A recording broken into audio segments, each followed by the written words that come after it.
The desert and the parched land will be glad. The wilderness will rejoice and blossom.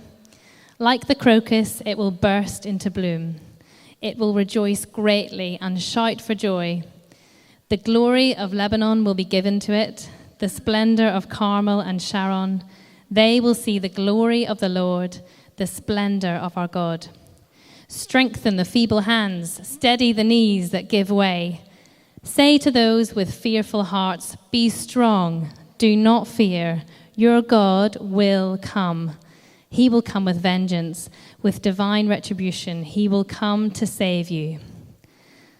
Then will the eyes of the blind be opened and the ears of the deaf unstopped. Then will the lame leap like a deer and the mute tongue shout for joy. Water will gush forth in the wilderness and streams in the desert. The burning sand will become a pool, the thirsty ground bubbling springs. In the haunts where jackals once lay, grass and reeds and papyrus will grow. And a highway will be there. It will be called the way of holiness. The unclean will not journey on it. It will be for those who walk in that way. Wicked fools will not go about on it. No lion will be there, nor will any ferocious beast get up on it. They will not be found there. But only the redeemed will walk there, and the ransomed of the Lord will return. They will enter Zion with singing. Everlasting joy will crown their heads. Gladness and joy will overtake them, and sorrow and sighing will flee away. Thank you very much. That's a fantastic prophetic poem from Isaiah. Much of Isaiah's works kind of fall into that category. But it just as a standalone kind of bit of poetry, it's absolutely beautiful. I hope you enjoyed it. That's what it's primarily for, I suppose, to hear it and enjoy it. And then what we find is it's full of so much more meaning, depth and breadth than just some nice words on a page. I wonder if anyone's got one of these yet. This is available for you today. This is our Helping Bristol Believe City Church Vision booklet. It should be available at the back after the meeting. On the front, it says Helping Bristol Believe, and inside, it breaks down the vision that God's given us as a church throughout Bristol to reach and to restore and to resource what God is doing amongst us and beyond us, both now and into the future. And this is the first time we've really written this down. So you can grab your copy today and find out a bit more about the details of those things if that interests you. On the front, though, it says Helping Bristol Believe. And that really should beg a question, which is what? Helping Bristol Believe what? What are you believing? What is it that you believe in? And that's a very important question to ask. In fact, the question of course, for us as Christians, the question of what is God like? What is this God that you believe in? What is he like? That's one of the most fundamental questions that you could ask yourself, other than something like, who am I? And can I know God? These are the huge questions for us. And actually, this passage that we've read goes some way to help us understand something of what is God like. What is this God like that we want to help Bristol believe in? Is he, because we all have different ideas. I suppose we would come to the table with our own thoughts maybe about who God is and what he's like. And in fact, if we asked any one of us, or maybe we just did a poll on the street, what's God like? We'd get all kinds of different answers. For some, they would simply say, well, he doesn't exist. And maybe for them, and for some I've heard speak about this, they'd say the God that I see, the God that you, of the Bible, or at least from what I understand, he seems like a cruel dictator, and therefore I just dismiss any thoughts of who God is. It just doesn't exist. They would just say, that's just not something I want to think about. That's just not something that I believe in. But others would have different answers. Some might say, well, I think he is just a cruel dictator. That's what God's like. He's just mean. Some might say, no, I believe in some kind of God, but it's sort of a distant, unknowable force behind everything, but distant and unknowable. Some might say, well, maybe God is like an absent-minded professor or a mean teacher. We all had them, didn't we? This kind of slightly mean and vindictive, really waiting to get you. That's really what he's about. And some would say, well, that's what God is like. Some might even say, well, I think God is like a disinterested father. And all of those would be things that people might say. In fact, we'd have as long a list as we have people in the room, or in any room, or in any street, I guess. Everyone would have their idea if they had any thoughts at all about it. But the Bible tells us what God is like, and that's where we need to start. You see, if we start with our experience, it's always going to be flawed because our experiences are flawed and narrow. We need to start with someone telling us. And of course, the Bible says God's come and he's told you what God is like. He's explained it. He's demonstrated it. And ultimately, the Bible says that's through Jesus. If we want to know what God is like, we look at Jesus. In fact, it says, Paul writes in Colossians 1, he says, and he's talking about Jesus, he is the image of the invisible God. It's Jesus. That's who God is. If you want to know what God's like, look at Jesus. That's how you find out. That's how you would know. That's the most tangible, the most approachable, the most human way of understanding it. Of course, we know Jesus, fully God and fully man, came in a way that we would get it, we would understand. And so when we see him, we see something that we can grasp. And so the New Testament does that. It does it in the Gospels, Matthew, Mark, Luke, and John, and then through the workings of that early group of followers of Jesus, and then through the letters that they wrote to each other over the next few years. But the Old Testament does it too.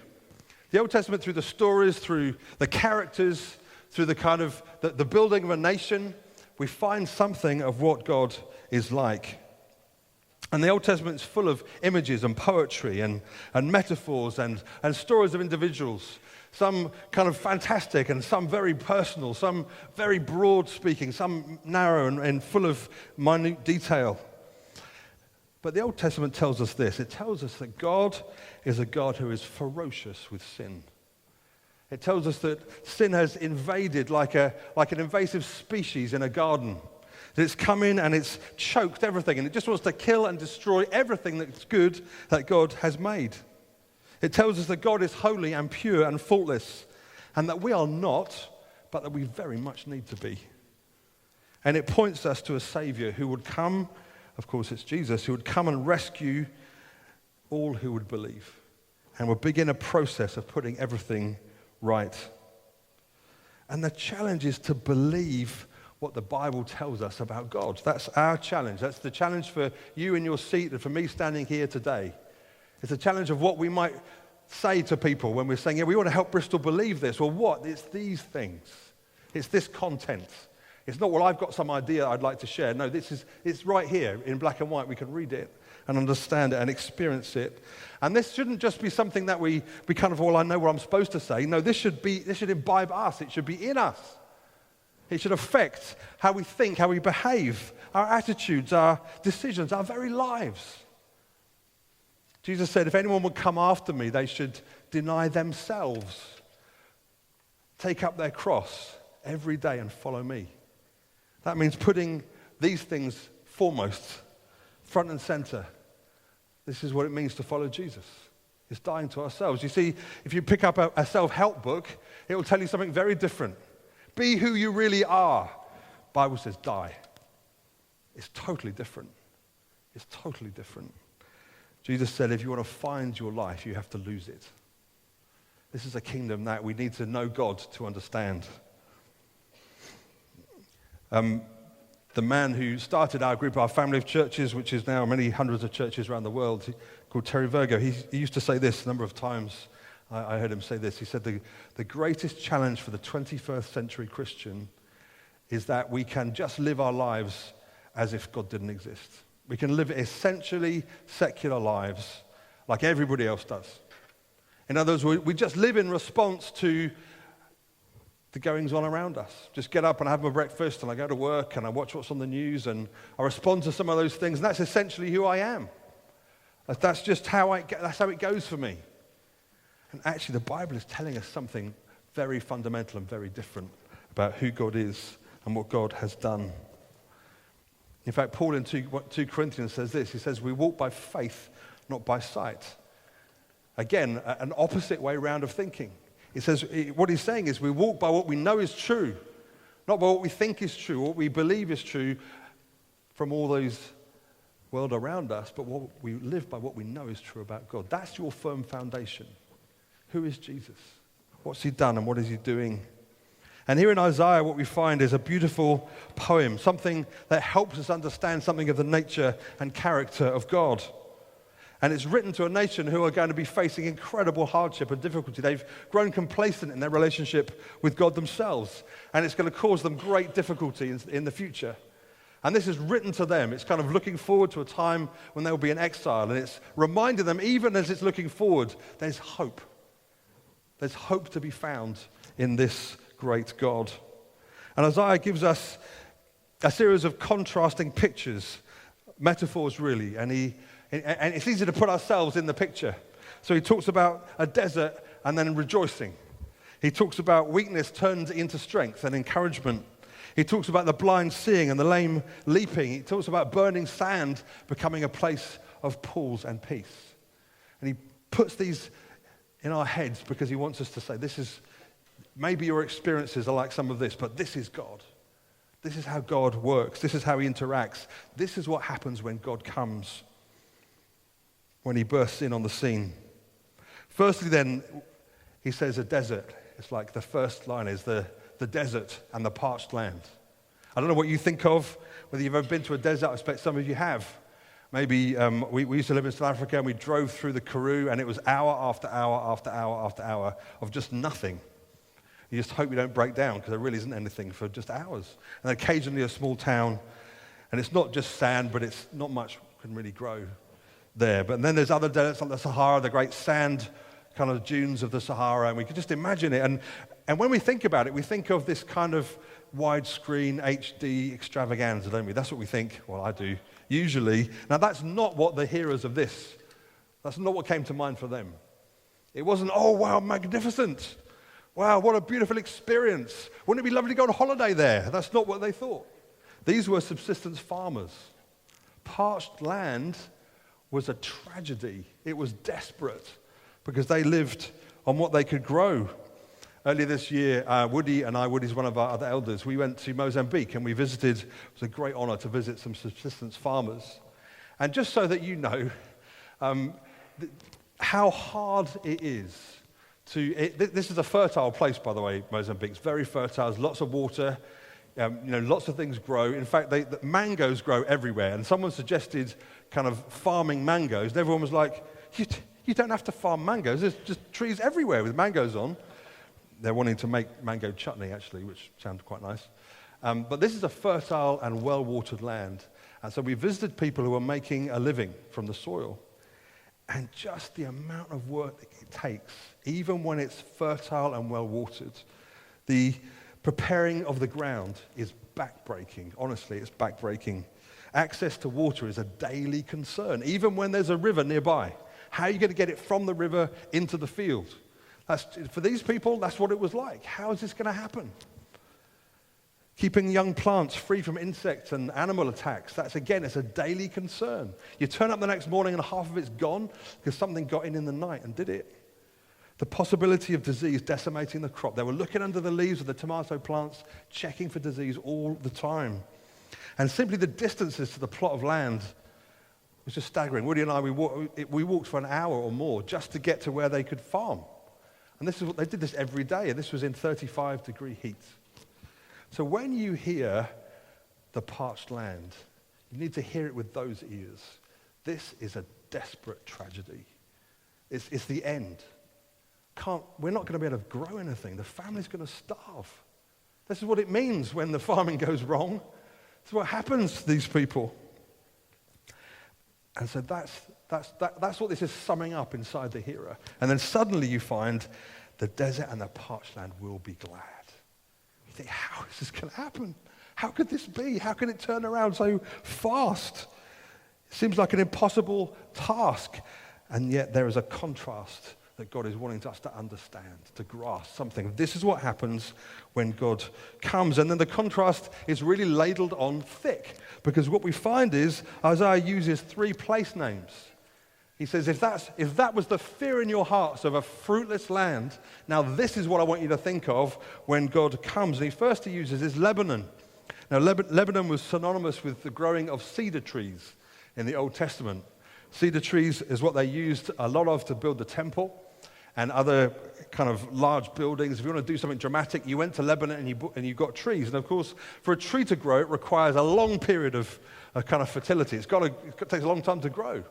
And so Lebanon would speak something of majesty of these incredible forests, something of the longevity of a fruitful land.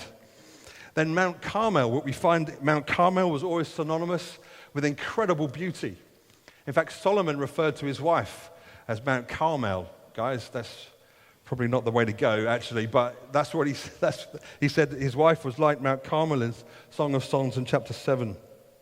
And actually, even today, Mount Carmel is a UNESCO Biosphere Reserve, and it's an international World Heritage Site and a place of great natural beauty. You can see much of Israel from Mount Carmel. And so Isaiah is saying, that's what God does. This kind of beauty, the beauty that would have been famous around the known world, that's what happens when God comes. You know the place that you know that is the most fruitful, the most stunning, the most breathtaking, that's what happens when God comes, in contrast to the parched desert. And then finally he says, it's like Sharon. And we're like, what? That's a place. So Sharon it's a strip of fertile soil near the Mediterranean. And it's renowned for its fruitfulness, but mostly it's renowned for the variety of things that grow there. And the variety is staggering. And so that's what Isaiah wants you to think about. That's what God wants you to think about. This is what happens when God breaks in. The turnaround, the contrast, the hope that would bring is phenomenal. And we see God dealing with parched land and fruitless land, and now the picture focuses on people. Because in verse 3 we find feeble hands and weak knees and fearful hearts. And when we hear these things, we need to understand that this picture language means something more than the physical weakness in the knees or the hands. For hands, we need to understand an individual's ability to work and affect change, to make progress. So the individual person, maybe back to the farming metaphor, for them to grow for their family, that's what's been lost. That ability to make things happen for yourself, the hope for that is gone. The hopelessness of the nation has affected them so deeply that they've lost the ability to use their hands. And then weak knees speaks about instability and a lack of maneuverability. That's also been what's been lost, where hope is lost. I feel stuck to the spot. I can't make anything happen. Can't get anywhere. It just seems like nothing will change. I can't move. We use that language ourselves. I just felt rooted to the spot. Fear does that to you, doesn't it? I couldn't move, like a deer in the headlights or a rabbit, whatever kind of creature that you can think of. I'll be caught in the headlights. Fearful hearts, of course, we've been much more familiar with. But again, there's a personal paralyzing. Like don't seem to do the things I'd like to do. Why? Because my heart is fearful. I don't want to take any risks. Why? Because my heart is afraid. And what is the instruction to those? What's his instruction to a nation, to people with their heads down, who've lost hope? The circumstances are dictating the mood. And what is the instruction? It says, say to those, be strong, do not fear.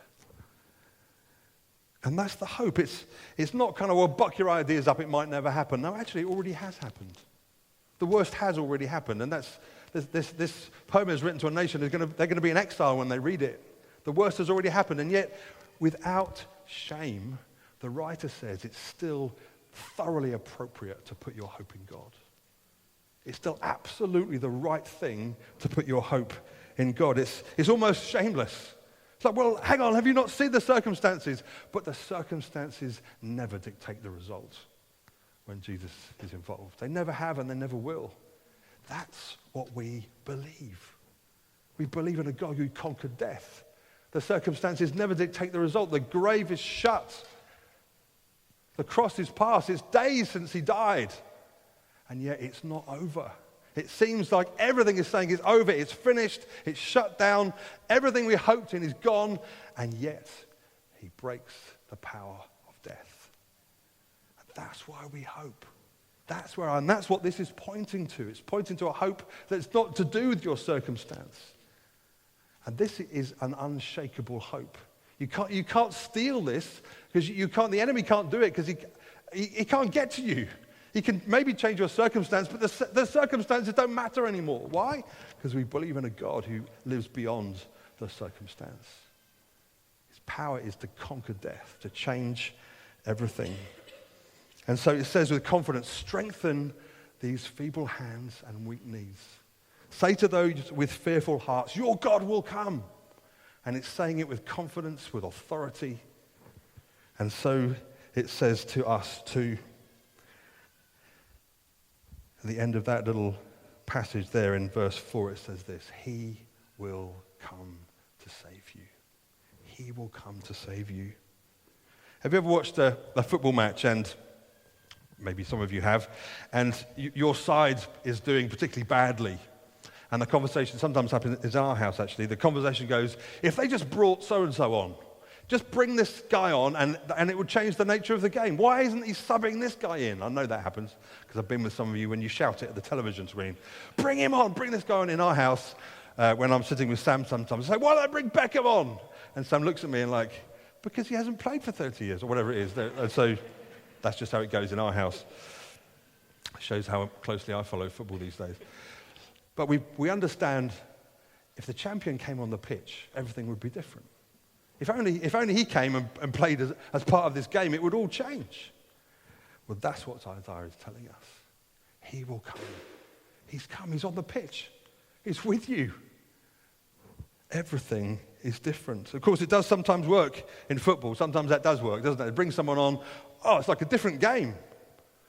Second half, subs come on. My goodness, they're like a different team. That's what it's like to know Jesus. That's what it's like to follow him. That's what it's like to believe in this God who comes and rescues. And then finally what we see is, we see the nature of this champion. And Isaiah, in kind of full prophetic force, now looking through the ages, the hundreds of years ahead, he says this, and it can only be about Jesus. He says then, in verse 5, then the eyes of the blind will be opened, the deaf of the ears unstopped, the lame will leap like a deer, the mute tongue shout for joy. Water will gush forth in the wilderness and streams in the desert. Now there's blind eyes opening, there's lame people leaping. This isn't just raining in the desert now, the water's coming up from underneath. This transformation is going way beyond the natural expectation of maybe it would rain one day. Now it's bursting up from the ground. God has come. It says this, it says in the ground where jackals once lay, and the picture language for jackals would be robbers and thieves, people who've come in to steal, and that would be physically but also spiritually too. You've been robbed of things. Stuff's hurt you. And it's taken ground, it's taken root. The jackal's happy to lie down there. And it says, no, that's different now. Now we find rushes and reeds. Again, that will be, you can build houses and make roofs. Community life is now possible. These images and emotive metaphors, this prophetic poem sets before us part of the answers to the question, what is God like? What is he like? And that's what we're to help Bristol believe. Believe in a God of hope, a God of help, a God of rescue, a God who will come. It's not that, well, we can put some nice schemes on and that will help you. No, God will come. He will rescue you. He's a God who saves. That's the gospel. That's the good news of Jesus. Not we could do better, and maybe if we did it together it would help. Those things might be true, but the gospel of Jesus is he has come for you. You need to believe in him. It's easy to find ourselves on the wrong side of these metaphors, though, isn't it? We hear the desert and the parched land, and we think, yeah, that's where I am. Forget the rejoicing, I'm over there. We hear about the feeble hands and weak knees, and yeah, that's me. I identify with the weak knees and the feeble hands. That's where I stand. We live our lives in a desert. We feel profoundly weak. We're aware of our vulnerability.